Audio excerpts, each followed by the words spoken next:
अमरावतीमधून येते. अमरावतीत भाजप आणि काँग्रेसचे कार्यकर्ते आमनेसामने आल्याचं पाहायला मिळत आहे. भाजपाचे प्रदेशाध्यक्ष रवींद्र चव्हाण यांच्या ताफ्यावरती सोयाबीन फेकत काँग्रेस कार्यकर्त्यांनी चव्हाणांचा ताफा अडवण्याचा प्रयत्न केलाय. अमरावतीच्या पंचवटी चौकातून शेतकऱ्यांच्या मागणीसाठी काँग्रेसने आंदोलन केलंय. मात्र याच ठिकाणी भाजपाच्या वतीने बँड वाजवत प्रदेशाध्यक्षांचं स्वागत करण्यात आलंय. यावेळेला मात्र पोलिसांची चांगलीच तारांबळ उडल्याचं पाहायला मिळालं.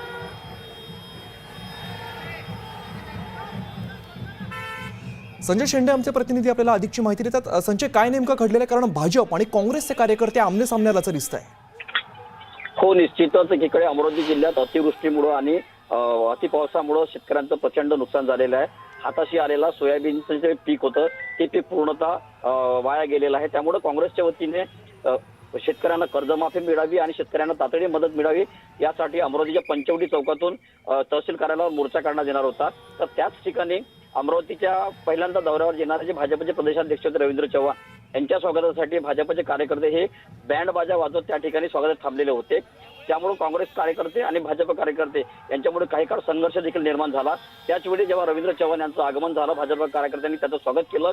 त्यावेळी काँग्रेसच्या कार्यकर्त्यांनी मात्र रवींद्र चव्हाण यांचा ताफा अडवण्याचा प्रयत्न केला. त्यांच्या ताफ्यावर सडलेलं सोयाबीन जे आहे ते सोयाबीन देखील काँग्रेसच्या कार्यकर्त्यांनी फोडलं आणि त्या ठिकाणी फेकलं आणि त्यांनी निषेध केलेला आहे. त्यामुळे पोलिसांची देखील मोठ्या प्रमाणात तारांबळ उडाली. स्वतः जे अमरावतीचे पोलीस उपायुक्त गणेश शिंदे आहे यांनी काही काँग्रेसच्या कार्यकर्त्यांनी या ताफा अडवण्यापासून परावृत्त केलं आणि नंतर काँग्रेसच्या कार्यकर्त्यांनी बाजूला केलं. एकूणच जर बघितलं तर अमरावती जिल्ह्यामध्ये काँग्रेस आणि भाजप कार्यकर्ते आज कुठेतरी एक आमने सामने आले. एकीकडे शेतकरी हा अडचणीत असताना काँग्रेसच्या कार्यकर्त्यांनी शेतकऱ्यांसाठी मोर्चा काढला, तर दुसरीकडे मात्र भाजपचे कार्यकर्ते जल्लोष करत आहे असं काहीच वातावरण या ठिकाणी होतं. त्यामुळे मोठ्या प्रमाणात भाजपच्या विरोधात जोरदार काँग्रेसने घोषणाबाजी देखील केली. निश्चित. संजय, धन्यवाद या सगळ्या सविस्तर माहितीसाठी.